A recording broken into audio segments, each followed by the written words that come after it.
사랑하는 성도 여러분, 우리는 신앙생활을 하면서 세상에서 살 때에 세상 가운데 위축되고 두려운 마음이 들 때가 있습니다. 세상 앞에 작아지는 자신을 마주하는 것이죠. 믿음이 있다고 생각했는데 막상 어려운 현실을 직면하게 되면 자신감이 사라지는 것 같은 이러한 현상들이 일어나곤 합니다. 도대체 왜 나는 담대하게 살아가지 못하고 환경 앞에서 이렇게 초라해지는가? 또 이렇게 쉽게 흔들리는 것인가? 답답한 마음이 드는 것입니다.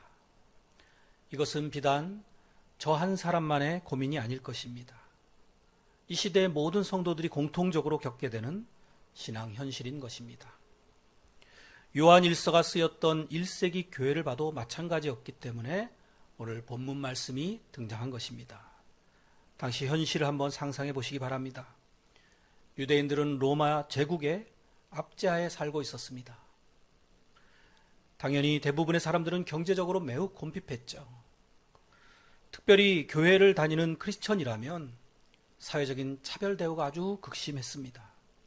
그런데다가 당시 교회 안에서조차 이단 사이비들이 판을 치고 있었던 것입니다. 요한일서는 이러한 현실의 한가운데에서 이렇게 외치고 있습니다. 요한일서 5장 4절, 무릇 하나님께로부터 난 자마다 세상을 이기느니라. 놀라운 선포가 아니겠습니까? 우리는 하나님께로부터 난 자들 아닙니까? 그렇다면 세상을 이기는 자들이라는 사실입니다. 그런데 현실은 어떻습니까? 패배자들처럼 그렇게 살고 계시지는 않습니까? 이렇게 신앙과 현실의 간극 사이에서 이것을 극복해 가기 위해서 오늘 말씀 우리가 잘 깨달아야 할 줄로 믿습니다. 이런 관점에서 오늘 말씀이 주시는 은혜를 함께 나눠 보시기를 축복합니다. 다시 한번 우리 4절 말씀부터 읽겠습니다. 무릇 하나님께로부터 난 자마다 세상을 이기느니라. 세상을 이기는 승리는 이것이니 우리의 믿음이니라. 이 세상에서의 싸움은 단순히 보이는 물질 세계의 싸움이 전부가 아닙니다. 우리의 영혼, 우리의 마음속에서 일어나는 두려움이라든지 죄라든지 불신앙적인 모든 것들이 다 포함이 되는 것입니다. 그래서 영적 전쟁이 우리의 또한 중요한 현실이죠. 오늘 제가 올린 주보 칼럼에도 나옵니다만 지금 세상에서는 해커들이 개인정보를 빼내서 많은 사람들을 불안케 하고 있습니다. 그걸 보면서 저는 우리 영혼도 이렇게 해킹을 당하면서 살고 있다라는 생각을 해보게 되었습니다. 사실은 그게 더 큰 문제죠. 그런데 우리가 그것을 깨닫지 못하고 또 느끼지 못하고 살고 있는 것입니다. 해킹을 막기 위해서는 1번이 방화벽을 잘 갖추는 것입니다. 그렇듯이 우리의 영적인 방화벽도 잘 쌓아야 됩니다. 저는 그게 말씀과 기도라고 생각합니다. 그래서 성령께서 인도하시고 보호하시고 역사하시는 그 손길을 느끼며 순종하며 나아가는 것이 바로 영적인 방화벽을 쌓는 행위인 것입니다. 에베소서 6장 11절에서 12절에 이렇게 말씀합니다. 마귀의 간계를 능히 대적하기 위하여 하나님의 전신갑주를 입으라. 우리의 씨름은 혈과 육을 상대하는 것이 아니요 통치자들과 권세들과 이 어둠의 세상 주관자들과 하늘에 있는 악의 영들을 상대함이라. 그러니까 우리가 세상을 이긴다는 이 개념은 영적인 전쟁터를 우리가 생각하면서 말씀을 대하시기 바랍니다. 우리가 그런 세상을 이기지 못하는 가장 큰 이유는 무엇일까요? 그것은 무엇보다도 우리 안에 자꾸 두려운 감정이 일어나는 것입니다. 왜 그러한 감정이 일어납니까? 우리가 살펴봤던 요한일서 4장에서는 특별히 우리가 사랑이 부족해서 사랑이 없어서 그렇다고 말씀하고 있습니다. 요한일서 4장 18절 사랑 안에 두려움이 없고 온전한 사랑이 두려움을 내쫓나니 두려움에는 형벌이 있음이라. 두려워하는 자는 사랑 안에서 온전히 이루지 못하였느니라. 그러니까 우리가 사랑을 하면, 특히 하나님을 사랑하면 이 두려움이 물러가고 문제가 해결이 되는 것입니다. 간단하죠? 그런데 여러분, 하나님 사랑하십니까? 이게 분명하지 못하니까 두려움이 사라지지 않는 것입니다. 하나님을 꼭 사랑하시기 바랍니다. 그걸 오늘 본문에서는 다른 표현으로 믿음이라는 단어를 사용해서 우리에게 또 알려주고 있습니다. 세상을 이기는 승리는 이것이니 우리의 믿음이니라. 하나님을 믿는다라는 것은 결국 그분의 사랑을 우리가 신뢰하고 받아들이는 것이죠. 하나님의 사랑 안에 거하시기 바랍니다. 그러지 않고 우리가 하나님 대신에 세상을 기준으로 삼고 삶을 바라보기 시작할 때 두려움이 우리를 장악하게 되는 것입니다. 불확실한 미래, 사람들이 나를 어떻게 생각하는가? 경제나 건강이나 자녀, 부부, 일터 이런 문제 상황들 가운데서 자꾸만 두려움이 밀려오게 되는 것입니다. 하지만 성경은 우리에게 이렇게 말씀합니다. 하나님이 이미 세상을 이기셨다. 너는 하나님에게서 난 자녀다. 하나님이 너를 절대 포기하지 않으신다. 이러한 믿음이 두려움을 내쫓는 것입니다. 하나님의 사랑을 깊이 받아들이고 믿음으로 두려움을 물리치시기를 축원드립니다. 세상을 이기는 믿음이라는 말은 내가 잘해서 이긴다라는 뜻이 절대 아닙니다. 우리는 흔히 이긴다라는 단어를 들으면 경쟁이나 노력, 실력이나 성취 같은 단어들이 떠오르죠. 그러나 오늘 말씀에서는 세상을 이기는 것은 우리의 힘이다 이렇게 선포하고 있지 않고 세상을 이기는 것은 우리의 믿음이다라고 이야기하고 있다라는 이 사실을 눈여겨보시기 바랍니다. 믿음 자체가 어떤 것입니까? 나를 믿는 건가요? 아니죠. 나와는 차원이 다르신 창조주 하나님, 무한하신 분을 신뢰하고 맡기고 그분께 의지하는 거 아니겠습니까? 그래서 우리가 세상에서 승리한다라는 것은 바로 하나님께 달려있는 것입니다. 우리가 유일하게 신경 쓸 것은 그러므로 하나님과의 관계인 것입니다. 내가 지금 하나님과 어떤 관계에 있는가? 여기에 우리의 승리가 달려있는 것입니다. 즉 내가 지금 누구에게 속한 존재로 생각하면서 살아가고 있는가? 내가 지금 누구를 가장 신뢰하면서 사는가? 내 인생의 주인이 과연 나인가? 세상인가? 아니면 하나님이신가? 이것이 승리한 성도의 관건입니다. 삶이 힘들고 어려울 때에 우리는 본능적으로 자기 자신에게 자꾸 뭔가를 기대하고 찾아내려고 힘씁니다. 하지만 그것은 실패하는 지름길입니다. 우리는 연약한 존재들입니다. 쉽게 감정이 흔들리기도 하고 의지가 꺾이기도 하고 또 사탄이 주는 두려움이나 실망감, 좌절감, 우울함, 절망, 분노, 또 남과의 비교의식 이런 것들을 부추깁니다. 그럴 때 우리는 이 말씀을 기억하고 다시 되새기기 바랍니다. 무릇 하나님께로부터 난 자마다 세상을 이기느니라. 세상을 이기는 승리는 이것이니 우리의 믿음이니라. 요한복음 16장 33절 말씀도 기억하면 좋겠습니다. 이것을 너에게 이르는 것은 너희로 내 안에서 평안을 누리게 하려 함이라. 세상에서는 너희가 환난을 당하나 담대하라. 내가 세상을 이겼노라. 예수님 말씀하셨습니다. 그런데 이 믿음조차도 사실은 우리의 노력이나 공로라고 주장할 수는 없습니다. 결국 우리의 손이 하나님을 붙드는 것 같은 그러한 노력처럼 보이지만 사실은 하나님께서 우리를 붙들어 주시는 은혜입니다. 은혜 아니면 살아갈 수가 없네. 바로 그 은혜입니다. 그렇다면 이어질 질문은 또 이것일 것입니다. 이 믿음이 어떻게 하면 잘할 수 있을까? 세상을 이기는 믿음이라고 하는 거대한 그 힘이 우리 안에 넘치기를 원하는데 그것이 어떻게 가능할까? 여기에 대해서 우리가 잘 알아야겠죠. 믿음이 자라려면 무엇보다도 성경 말씀에 대해서 확신이 있어야 됩니다. 만약에 여러분 성경은 사실이 아니야, 거짓말이야 이러한 생각을 가지고 있다라고 하면은 과연 믿음이 자라나겠습니까? 자라기는커녕 점점 하나님으로부터 멀어지게 되겠죠. 그래서 우리가 먼저 이러한 확신을 가져야 되겠는데 우리가 믿는 하나님, 우리가 믿는 기독교, 또 우리가 믿는 성경은 과연 어떤 것인가? 이런 것들을 생각해 봐야 되겠습니다. 우리가 꼭 기억해야 될 한 가지는 성경은 진리라는 것입니다. 그래서 우리의 믿음은 이 진리 위에, 사실 위에 근거하는 것이다. 이것을 확실하게 마음에 새겨야 되겠습니다.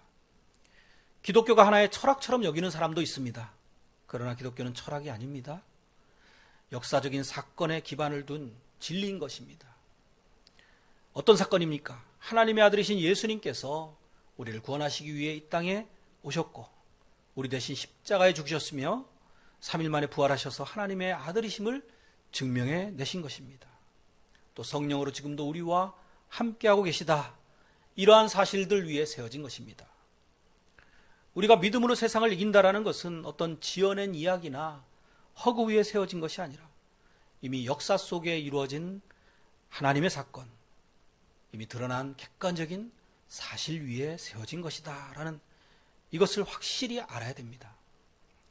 또한 믿음은 예수님이 누구신지를 아는 지식에서 자라납니다. 오늘 본문 5절이 그것을 말씀하고 있습니다. 예수께서 하나님의 아들이심을 믿는 자가 아니면 세상을 이기는 자가 누구냐? 이 지식은 단순한 이론적인 것이 아니죠. 예수님이 어떤 분이신지를 우리가 관계적으로 깨닫게 되는 지식입니다. 그분은 나의 구주이십니다. 나의 삶의 주관자이시며 나를 끝까지 책임지시고 사랑하시는 하나님의 아들이십니다. 이러한 예수님에 대한 이해가 더해갈수록 우리 믿음은 더 자라나게 되는 것입니다. 또 우리의 믿음은 성령의 조명하심 가운데서 자라날 수 있습니다. 우리를 곁에서 도우시는 보혜사 성령님, 이미 설명드렸죠. 조언자, 위로자, 돕는 분, 변호자, 중보자. 그분께서 우리 안에서 이런 말씀들을 조명해 주십니다. 예를 들면 하나님의 약속을 믿으라. 하나님은 너를 버리지 않으신다. 너의 상황보다 하나님은 더 크시단다. 말씀은 진리다. 이러한 말씀들을 성령께서 비춰주실 때에 인간의 논리로서는 감히 뚫을 수 없었던 불신이 무너지기 시작하는 것입니다. 그래서 믿음은 성령의 빛 가운데서 자라나는 하나님의 선물입니다. 그러므로 성령님께 구하시기 바랍니다. 성령님, 저의 믿음을 도와주시옵소서. 충만케 하여 주시옵소서. 초대교회 마가다락방에 임하셨던 성령께서 오늘 저의 기도 가운데에도 임재하여 주시옵소서. 우리의 믿음의 크기가 너무 작다고 낙심이 된다면 예수님이 하신 말씀을 또한 기억하시기 바랍니다. 마태복음 17장 20절에 이렇게 말씀하셨죠. 진실로 너희에게 이르노니 만일 너희에게 믿음이 겨자씨 한 알만큼만 있어도 이 산을 명하여 여기서 저기로 옮겨지라 하면 옮겨질 것이요. 여기에는 중요한 진리가 하나 들어있습니다. 우리 믿음의 크기가 산을 옮기는 것과 같은 승리를 결정하는 것이 아니라 믿음의 대상이 승리를 결정한다라는 진리입니다. 아무리 큰 믿음을 우리가 가지고 있다고 생각해도 잘못된 대상에게 그것을 두게 되면 무너집니다. 하지만 아무리 작은 겨자씨 한 알만한 믿음일지라도 그것이 예수 그리스도를 붙들게 되면 절대 무너지지 않고 산을 옮길 수 있게 역사하는 것입니다. 어떻게 세상을 이기는가? 그 핵심은 바로 예수님에 대한 믿음입니다. 이제 실제 삶 속에서 한번 잘 적용해 보시기 바랍니다. 너무 힘든 상황이 닥칠 때, 현실의 무게감이 나를 짓누를 때, 아무런 해결책이 보이지 않을 때에 첫 번째로 제가 이제 여러분께 권면드릴 수 있는 것은 상황보다도 하나님의 말씀을 바라보시라는 것입니다. 세상을 이기는 믿음은 상황보다 하나님의 말씀을 더 크게 보고 깊이 신뢰하는 그 태도에서부터 시작이 됩니다. 이사야서 40장 8절에 말씀합니다. 푸른 마르고 꽃은 시드나, 즉 우리의 환경은 바뀌지만 우리 하나님의 말씀은 영원히 서리라. 하나님의 말씀은 영원합니다. 변함이 없습니다. 그 말씀이 기준이 될 때 우리의 현실을 바라보는 눈이 바뀌게 되고 승리자들이 되는 것입니다. 떡보다도 말씀이 귀하다라는 것을 깨닫게 되죠. 마태복음 4장 4절, 예수께서 대답하여 이르시되 기록되었으되 사람이 떡으로만 살 것이 아니요 하나님의 입으로부터 나오는 모든 말씀으로 살 것이라 하였느니라. 무엇을 더 중요하게 생각하는가? 여기서 우리의 인생의 승리가 판가름 나는 것입니다. 상황을 크게 보는 사람은 상황에 지게 마련이고 하나님을 크게 보는 사람은 상황을 이길 수 있는 것입니다. 두 번째로 자기 중심 대신에 하나님 중심으로의 이러한 삶의 축을 바꿔보시기 바랍니다. 세상은 언제나 네가 중심이 되어야 돼. 네가 결정하고 책임을 져야 돼. 이렇게 우리를 이끌어주죠.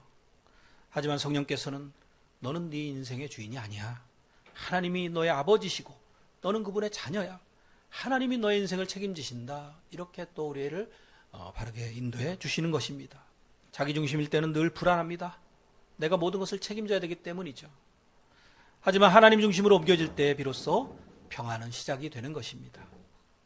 모든 결과는 다 하나님께 맡기시고 그저 말씀을 따르겠다, 하나님 뜻에 순종하겠다, 그러면 하나님이 내 길을 책임지실 것이다, 이런 확신 가운데 사는 것, 이것이 바로 세상을 이기는 믿음인 것입니다. 세 번째로 세상을 이기는 믿음은 두려움을 사랑 안에서 몰아내는 것입니다. 여기에 대해서는 앞서도 말씀드렸죠. 사랑 안에 두려움이 없고 온전한 사랑이 두려움을 내쫓나니. 혹시 하나님이 나를 버리시면 어쩌나, 이건 두려움이죠.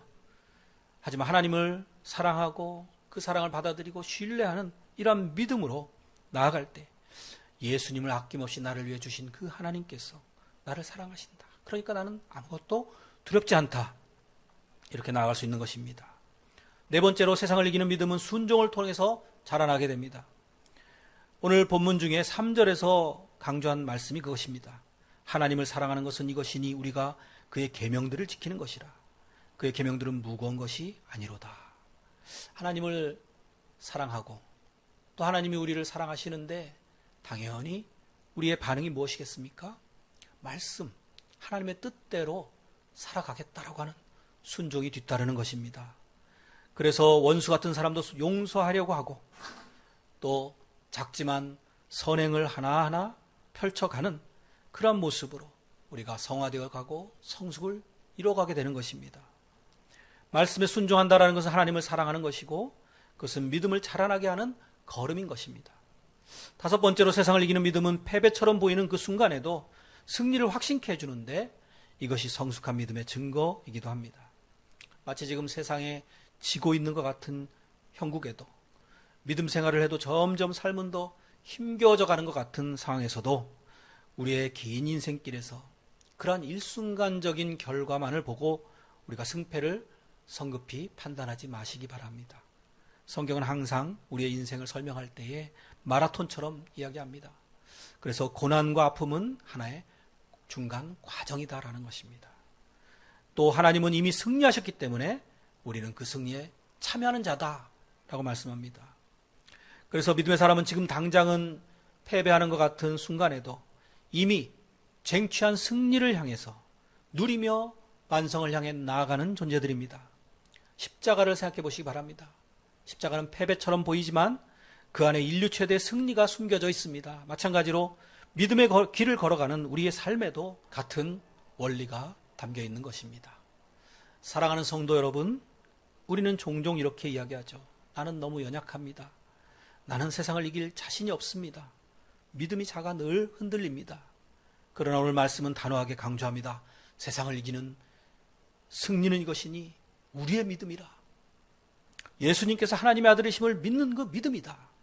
그분이 나를 위해 승리하신 그 승리에 참여하는 그 믿음으로 나아가라고 말씀합니다. 그러므로 오늘 우리가 해야 될 일은 승리를 우리가 이뤄내려고 애쓰는 것이 아니라 이미 우리에게 주어진 그 예수님의 승리에 참여하는 것입니다. 그것을 확실히 붙드는 믿음으로 나아가는 것입니다. 그래서 패배처럼 보이는 자리가 승리의 자리라는 사실을 깨닫는 것입니다. 십자가가 그랬듯이 그 안에서 사탄이 꺾였고 죄가 무너졌으며 죽음의 권세도 깨어졌습니다. 지금 실패처럼 보이는 그 자리에도 주님은 반드시 승리를 만들어내실 것입니다. 그걸 믿고 나아가자는 것입니다. 알파와 오메가 되시는 하나님은 결코 과거에도 패배하지 않으셨고 최후에도 승리하시는 분이시기 때문에 그분의 자녀들인 우리 역시 승리자들인 것입니다. 요한계시록에 보면 우리 성도들을 가리켜서 이기는 자라고 표현이 종종 등장을 합니다. 예를 들면 3장 21절 이기는 그에게는 내가 내 보좌에 함께 앉게 하여 주기를 내가 이기고 아버지 보좌에 함께 앉은 것과 같이 하리라. 귀 있는 자는 성령이 교회들에게 하시는 말씀을 들을지어다. 우리는 이긴 자들에 속한 성도들입니다. 예수님이 이기셨으니 나도 이겼다 선포하시기 바랍니다. 믿음의 사람은 세상 권세가 아니라 하나님을 바라보며 승리를 쟁취한 자들입니다. 상황은 변해도 하나님은 변하지 않으시고 우리는 넘어져도 하나님은 넘어지지 않으시며 세상은 흔들려도 하나님은 흔들리지 않으십니다. 그러므로 오늘 이 말씀은 우리에게 이렇게 도전을 줍니다. 너는 무엇을 바라보며 사는가? 세상을 보고 살고 있느냐? 아니면 하나님을 바라보고 살고 있느냐? 믿음은 언제나 하나님을 바라보는 선택인 것입니다. 그 귀한 선택으로 이번 한 주간 한 단계 더 업그레이드되는 믿음의 성장을 이루시고 승리자의 기쁨을 맛보시는 저와 여러분들이 다 되시기를 예수님의 이름으로 간절히 축원드립니다.